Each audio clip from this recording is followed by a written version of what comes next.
Salut à tous, salut les amis, salut à tout le monde qui nous suivent sur Gust Tutoriel. Et aujourd'hui nous sommes encore là avec notre nouveau chapitre qui est le dimensionnement au flambement. Le dimensionnement au flambement. Donc c'est toujours votre formateur Gustave Tchani qui vous accompagne chaque fois dans notre programme de Gust Tutoriel. En fait, le dimensionnement au flambement. Le flambement, c'est... En fait, c'est le 8e chapitre, bien sûr. C'est un chapitre très capital, très intéressant, très important pour le génie civil. Surtout dans les calculs d'instabilité des éléments de structure, tels que des colonnes par exemple, des poutres, disons, qui sont sollicités à l'effort normal.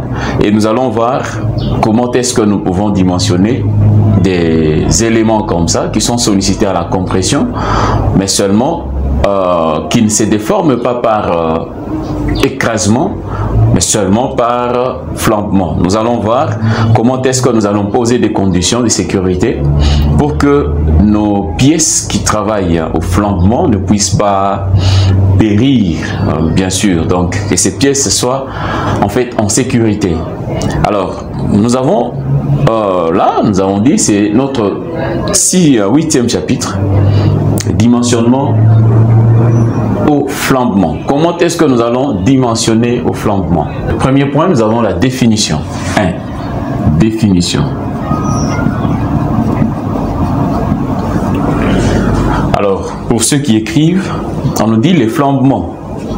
Dans les flambages ou flambement est un phénomène d'instabilité d'une structure qui, soumis à un effort normal de compression, a tendance à fléchir et s'est déformé dans une direction perpendiculaire à l'axe de compression. Point. Donc, si vous pouvez très bien suivre la vidéo lentement et vous allez écrire la théorie telle que je viens de l'énoncer. Je répète, le flambage ou flambement est un phénomène d'instabilité d'une structure qui, soumise à un effort normal de compression, a tendance à fléchir et se déformer dans une direction perpendiculaire à l'axe de compression. Donc, comprenez que le flambage ou les flambements, c'est le fait que la pièce qui est là, la colonne, la poutre, qui est sollicitée à un effort de compression, par exemple, et l'effort de compression est appliqué là, et après l'application de l'effort, si cet effort de compression dépasse une certaine limite de force, cette pièce a tendance à se déformer comme ça. Et là, nous avons le flambement. Donc, la pièce a péri par flambement. Mais seulement, là, c'est pour des pièces longues, bien sûr. Mais nous avons des pièces qui sont sollicitées aussi à la compression.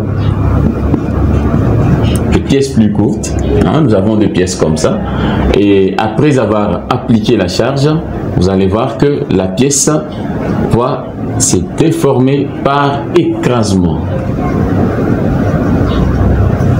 Donc, une pièce qui est sollicitée par une charge axiale peut périr par écrasement ou soit par flambement. Alors, par écrasement, nous sommes à la compression simple. Ok, ici il n'y a pas de problème, c'est le cas que nous avons déjà traité. Et maintenant, par flambement, et là, il faut voir maintenant quelles sont les conditions qu'il faut poser pour remettre cet élément en équilibre. Donc, il faut que cette pièce travaille en sécurité, bien que la longueur le permet que la pièce travaille au flambement. Donc, en fait, c'est ça le but de notre 8e chapitre. Alors, il y a plusieurs auteurs qui ont posé, selon leur expérience, ils ont posé leur formule pour calculer des pièces comme ça. Nous allons faire quand même l'utilisation de leur formule, peut-être nous allons prendre la théorie d'Euler. Nous avons la théorie d'Euler, nous avons aussi la théorie de Rankine, nous avons la théorie des têtes manières. Donc il y a plusieurs théories sur ces problèmes de flambement. Mais seulement nous allons utiliser certaines théories et voir comment est-ce que nous allons traiter ces problèmes. Alors là, le premier point, c'était la définition. 2. Nous avons la formule d'Euler. Voilà, nous avons la formule d'Euler. Je peux lire la théorie. On dit expérimentalement. On constate que la forme rectiligne d'équilibre d'une tige comprimée n'est stable que dans les cas où la force de compression est inférieure à une force bien déterminée, dite critique. Point. Suivez lentement la vidéo, vous allez écrire la théorie. Alors, on nous dit quoi? On nous dit que, expérimentalement, on a constaté que la forme rectiligne d'équilibre d'une tige comprimée n'est stable que si la force appliquée est inférieure à une force que nous avons appelée la force critique. C'est-à-dire quoi? Ici, nous sommes dans la théorie d'Euler, bien sûr. Dans la théorie d'Euler. La théorie d'Euler nous dit ceci. Lorsque nous avons une pièce qui est là, par exemple, on applique une charge N au-dessus.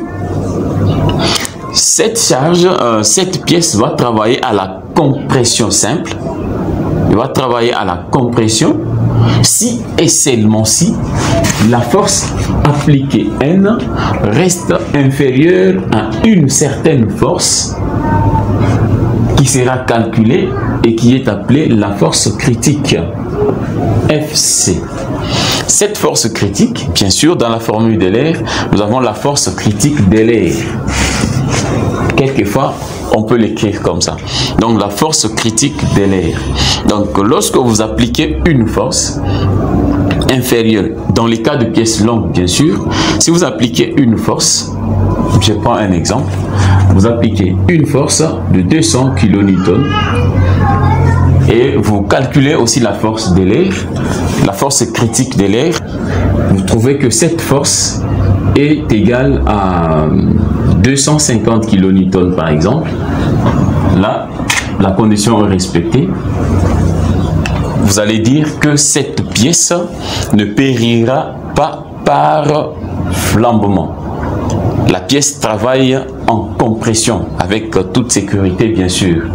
La pièce travaille en compression. Donc vous avez cette force qui sera appliquée et nous avons aussi la force critique d'Euler que nous allons calculer aussi selon les conditions de liaison de notre poteau.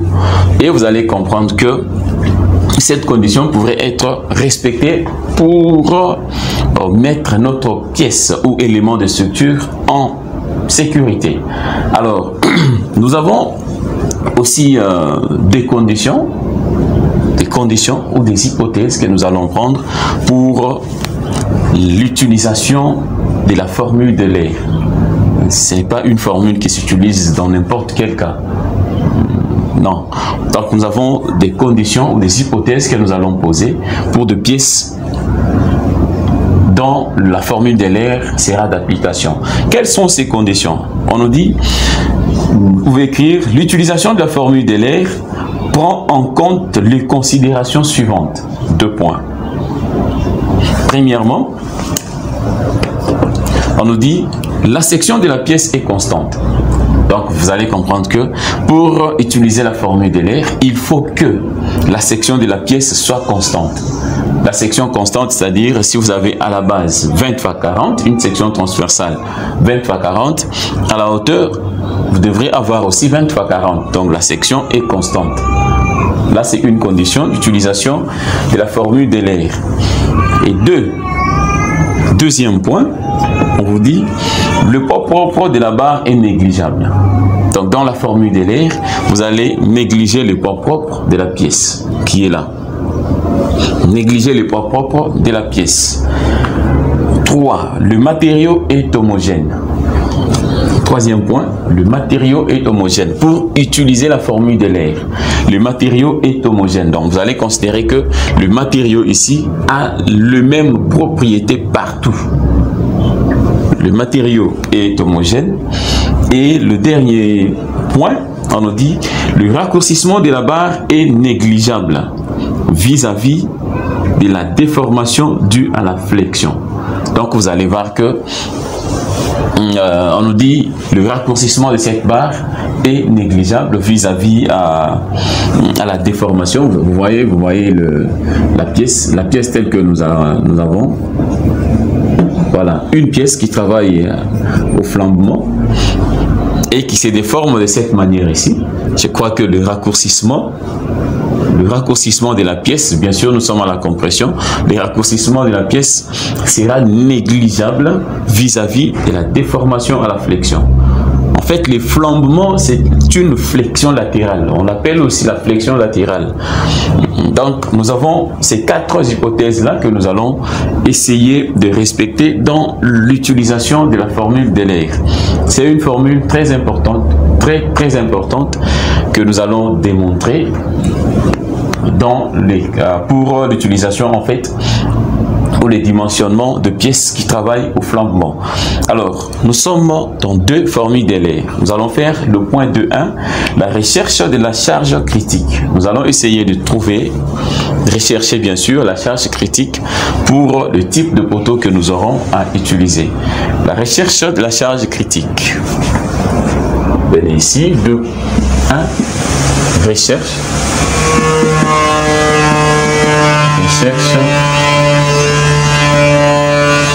de la charge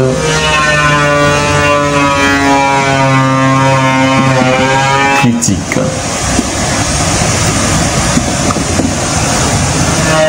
La charge critique FC. Et cette charge critique FC, c'est bien sûr la charge critique d'Euler, parce que nous sommes en train de formuler ou de chercher la formule d'Euler selon les conditions qui ont été posées. Nous avons le point 2.1, recherche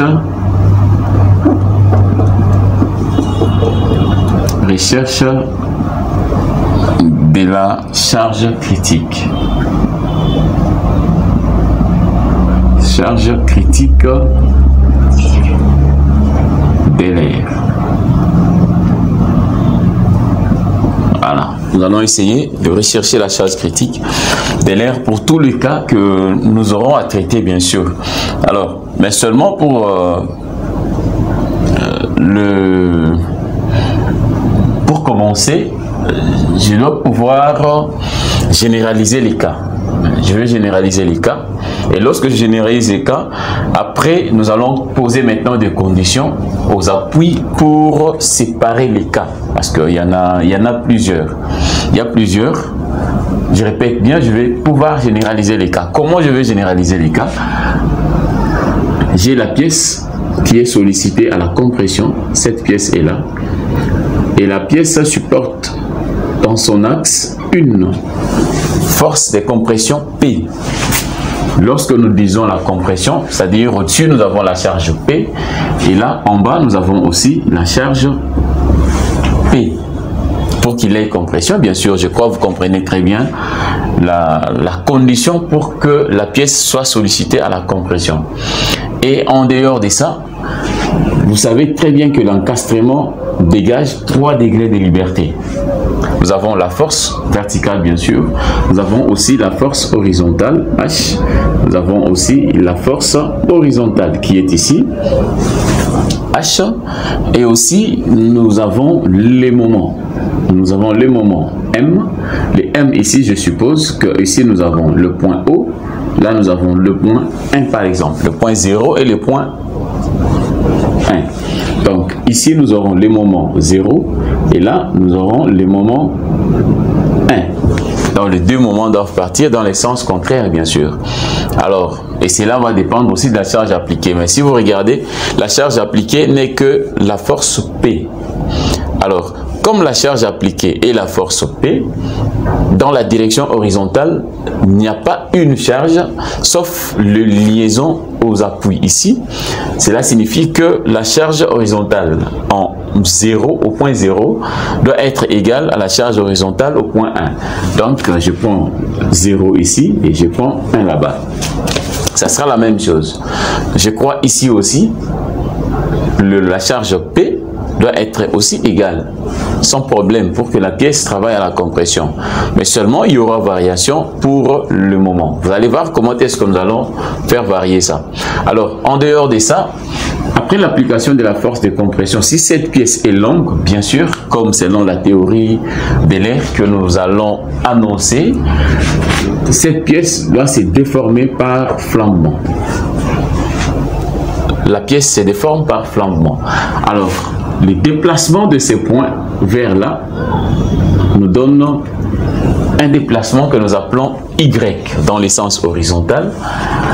Et aussi, nous pouvons faire la coupure à une certaine distance, comme ça. Et je me dis, cette distance est la distance X. Donc, nous avons fait la coupure à une distance X et nous aurons un déplacement horizontal Y. Alors, si je sépare ceci, j'aurai un truc comme ça. J'aurai ça. Je représente l'encastrement par ces liaisons dans les appuis. J'aurai P. Et là, j'aurai HO. Ici, j'aurai les moments MO. Ici, c'est là où je fais la coupure. Là, nous avons la distance X et Y là-bas. Voilà, nous sommes là.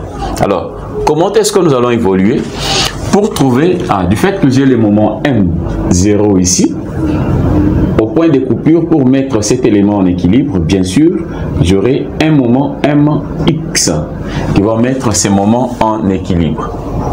Un moment MX. Je ne considère que l'effet de moment à ce niveau-là. Alors, je vais pouvoir dégager la valeur de HO. Je vais dégager la valeur de HO pour la mettre dans l'équation de MX. Alors, comment trouver HO? HO sera trouvé par rapport à la figure qui est ici. Donc, je vais calculer. Je me donne l'équation d'équilibre, bien sûr, statique, qui dit la somme de moments au point 1 égale à 0. Je suis sur ces points ici. Au point 1 égale à 0, vous allez voir que nous aurons HO multiplié par L. HO multiplié par L. L, c'est la distance totale d'ici jusque là. La hauteur du poteau. Alors, j'aurai HO multiplié par L. Je suis en train de tourner comme ça. Et je me dis, ce sens ici sera le sens positif. Voilà. HO multiplié par L, c'est le moment de HO au point L. Je prends aussi MO qui tourne dans le même sens. J'aurai MO plus MO. Et aussi, le moment créé par P sera 0 parce que P est appliqué directement dans l'axe. Le moment créé par P là-bas, directement 0 parce que ça se trouve sur le même point 0. Le moment créé par HO, directement 0. HO est dans la même direction que le point 1. Je vais prendre seulement la considération de M, l'effet de M1. Alors, M1 qui tourne dans le sens contraire, qui est le sens imposé, j'aurai moins M1. Et ceci me donne 0. Ce qui fait que H0 sera égal. M1 va passer dans l'autre membre et devient positif. Donc j'aurai M1 plus M0 et divisé par L. Et là, nous avons la valeur de H0. Là, nous avons trouvé la valeur de H0. Alors, connaissant cette valeur de H0, je crois que vous pouvez aller maintenant dans la coupure pour trouver les moments, l'équation du moment MX. Alors, comment trouver l'équation du moment MX? Je vais faire la somme de moments au point de coupure X égale à 0. Somme des moments au point de coupure X égale à 0. Et là, j'aurai, et je vais prendre l'essence de mx qui est l'inconnu. Son sens, je le prends comme étant positif. Donc, et là, j'aurai mx comme sens positif. Mx plus, je prends mx qui est là. Là, j'ai pris plus mx. Je vois mo aussi, m0 qui est ici et qui vient dans le sens contraire que mx, ça sera moins m0, vous voyez, moins m0. Je fais les moments par rapport à ce point ici. Je l'appelle par exemple le point B, m0, et je vois aussi, j'aurai les moments au point B dû à la force HO.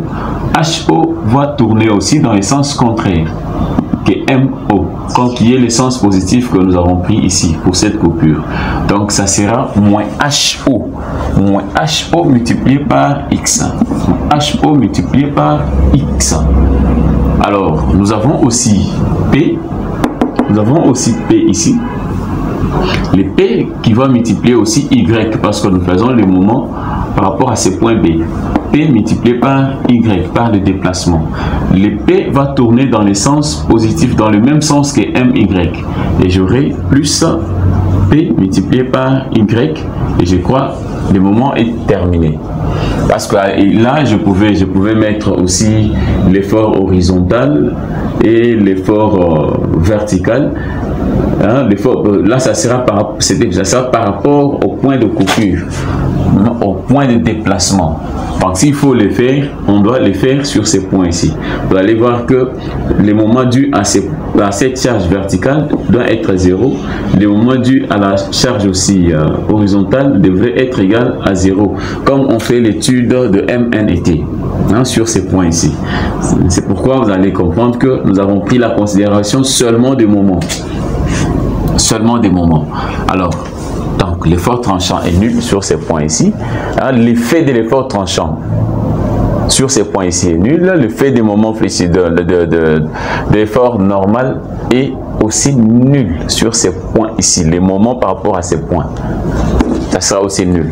Alors, nous allons dégager les moments de mx. Alors, l'équation de mx, et puis nous égalisons à 0 pour respecter cette équation. Nous allons déterminer mx. Mx sera égal à combien?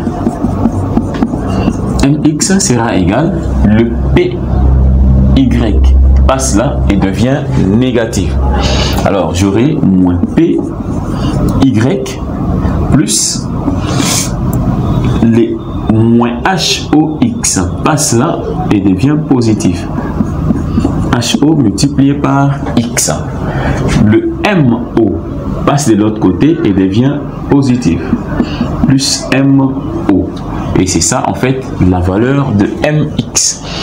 Alors, il nous faut maintenant remplacer HO par sa valeur qui est trouvée là-bas. Et nous pouvons trouver MX. MX sera égal à moins P Y plus HO, c'est cette valeur ici. M1 plus M0 sur L. Là, c'est HOX. Et puis plus MO.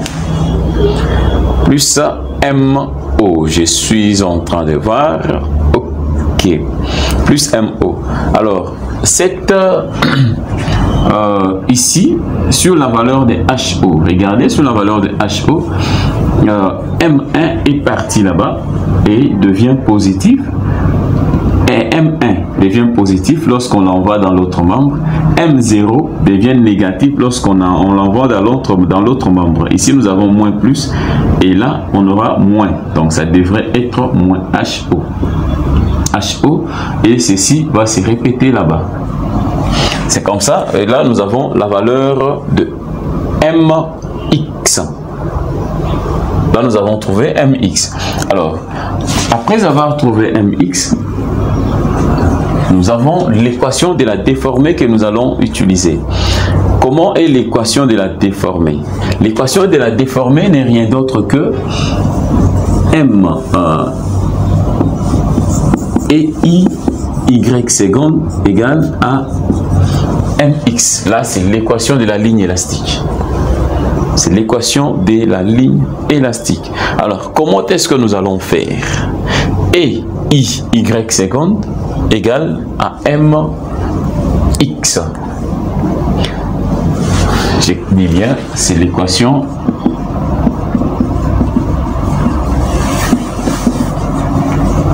de la ligne élastique. Donc cette équation va nous permettre de déterminer la forme exacte du déplacement y. La forme exacte de la courbe de la déformée. C'est cette équation qui va nous permettre de le faire. Et nous allons démontrer aussi cette équation plus tard. Hein. Je crois dans un autre chapitre qui suit, nous allons essayer de déterminer, démontrer la provenance de cette équation. Alors, nous allons prendre mx et sa valeur qui est là. Nous allons mettre cette valeur dans l'équation de la déformée. Et nous allons voir ce que ça va nous donner. Alors, je peux venir encore. Ici, j'aurai et y seconde égale à mx. mx, nous avons mo. Là, nous avons mo. Je répète la valeur. Mo plus M1 moins MO sur L X et puis moins P Y. C'est ça en fait cette équation ici que je remplace. Je vais prendre maintenant les I, le moins PY, je les renvoie dans l'autre membre. Et cette équation devient EIY seconde moins PY égale à M0 plus M1 moins M0 sur LX. Et là, nous avons l'équation de la déformée, bien sûr, de notre poteau qui a subi l'effleurement. Ok, nous allons essayer maintenant de résoudre. Je crois que vous allez comprendre bien que nous sommes devant une équation différentielle du deuxième ordre. Et y seconde, dérivée deuxième, moins p y égale à ceci. C'est une équation différentielle du deuxième ordre. Donc, je peux écrire, c'est une équation différentielle du deuxième ordre. Alors, la résolution des équations comme ça, je crois que vous les avez appris en mathématiques, selon votre... c'était pas dans votre parcours académique, c'était pas scolaire, hein, vous avez appris ces équations, la résolution de ces équations ici. Mais seulement si vous n'avez pas appris ça, ou vous avez appris mais vous avez oublié, vous pouvez suivre notre programme de mathématiques. Alors vous allez trouver la résolution des équations comme ça. Toujours sur Gusta Tutoriel, vous allez retrouver la résolution des équations différentielles d'ordre n. Et là, nous avons exposé l'ordre 1, ordre 2, ordre 3, ainsi de suite. Ici, nous sommes devant cette équation que nous allons résoudre. Comment est-ce que nous allons résoudre cette équation différentielle du deuxième ordre? Alors,